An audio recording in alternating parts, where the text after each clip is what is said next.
Sometimes I think there are as many definitions of mindfulness as there are brands of shampoo. This can be confusing. We asked many of the respected experts we interviewed for their favourite way of describing it. There was a bit of variation, but I think you'll see some common themes, and I hope that by the end of this little video, you'll be clearer in your own mind on what it actually is, and why there is enough excitement around the benefits of mindfulness for our health and happiness that the cover of Time magazine referred to it as a mindfulness revolution earlier this year.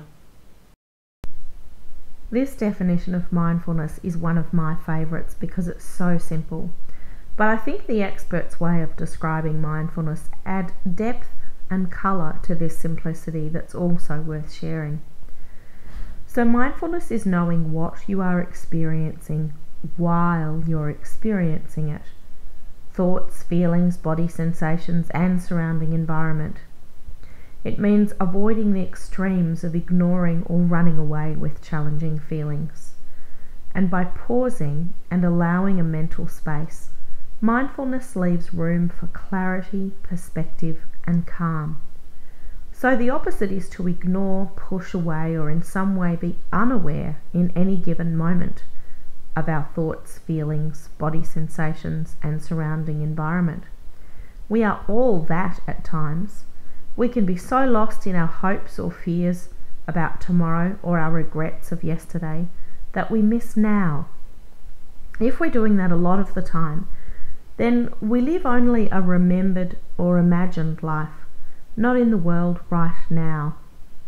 Sure, we can reflect on the past or plan for the future on purpose, but we don't want to be on autopilot, lost or dragged into the past and future by strong feelings or a lazy brain. We want the power to choose. Research by Harvard University shows that for over 46% of the time, our mind is not on what we're doing. And it turns out we're happier when our mind is present, even when we're doing an unpleasant task. So that's enough from me. Let's see how the experts describe mindfulness. And also, we'll hear a few insights they give us into why it's so important for mothers. Rick Hanson says mindfulness is the capacity to steady your attention and keep that attention on something useful, or move your attention from something that's not useful, like worry or self-criticism. It's an accepting and allowing self-awareness that doesn't shame any part of yourself. Sylvia Boorstein describes mindfulness as attentiveness, moment to moment. Attentiveness to what's happening right now and what's coming up in me in response to what's happening right now. Importantly, Sylvia adds, this is in the service of being able to choose wisely so that I avoid complicating my own life and the lives of others. Craig Hassed says mindfulness is a form of meditation. We're using the body and the senses as a resting point for the attention. It helps to bring the mind into the present moment, so it's not just a form of meditation, it's also very much a way of living. To live with attention and engagement is really to live mindfully. Christine Carter says that mindful parenting and just mindfulness in my own life means putting a little bit of space in between the action and the reaction, having the ability to slow things down. And when we asked Christine what the cost of not being mindful was, she says, I think the cost is not being happy and disconnection, and connection is where all the joy in mothering is. Sarah Napthali told us that when you cultivate mindfulness of your thinking, you learn what the things are about how your mind works that make you suffer. With awareness of what those causes are, you have insight, and you can often just let go of the lines of thought that are not helping you to live a happy life or to live in harmony with those around you. Barbara Fredrickson believes that the thing you get with mindfulness is the ability to stay with the present moment. And with loving kindness, is an ability to approach that present moment with kindness and compassion and curiosity. Tara Brach describes mindfulness as a pause. It's the space between stimulus and response, and that's where our choice lies. She says it helps to shift and deepen her attention when her child was behaving badly, and it made it possible for her to see the pain beneath that behaviour. She felt that being more spacious and kind to herself was the key thing for her for mindfulness as a mother. Fenner says mindfulness is being attentive to the moment, not fast forwarding, not rewinding. Penny says that mindfulness means asking herself in the moment, how am I reacting to this?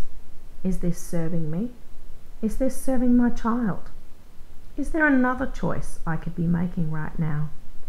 And actually finding that kinder, more connected choice, rather than going into her own reactivity. Kristin Neff describes mindfulness as a kind of balanced awareness where we see what's happening clearly. We don't exaggerate it or avoid it or belittle it.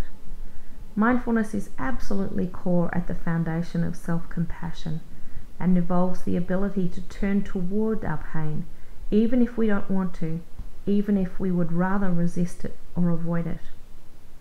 Kristin says, if we don't turn toward our pain, if we don't recognize it or acknowledge it, we can't open our hearts to ourselves. And finally, Young-Eisendrath says mindfulness first of all gives people some skill in being able to work with their own emotional impulsivity. It gives us the ability to take ourselves around and have a pretty friendly manner towards our experiences. That includes concentration, alertness, and what in Buddhism is called equanimity, a kind of relaxed attitude towards what's happening. Richard Davidson, pictured here with the Dalai Lama, has done many studies which have demonstrated that we are not fixed in who we are. Repeated mental activity like mindfulness changes our brain structure. This is called self-directed neuroplasticity and means that neurons that fire together wire together. And it's never too late. Neuroplasticity endures throughout the lifespan, and even a small amount of mental exercise can make a huge difference. Even if you feel like your reserves are low, as little as 7 minutes of mindfulness makes a big difference, particularly if it's repeated. Our brains are constantly being shaped in response to our environment, whether we intend that to happen or not. If we have an argument with someone, that changes our brain. If we have a warm, positive interaction, that will shape our brain. If we practice mindfulness, it will shape the brain, and we know from brain studies and other research that it's shaping the brain for the better. That's why we are experiencing a mindfulness revolution. I hope you've found this exploration of mindfulness helpful. Mindfulness for Mothers brings you some of the world's most respected mindfulness experts and asks them to apply what they know specifically to the lives and challenges mothers face. I've learnt so much from them, and I invite you to too. If you'd like to know more about these and the other experts in our program, please follow the links below this video and register your interest in our upcoming program.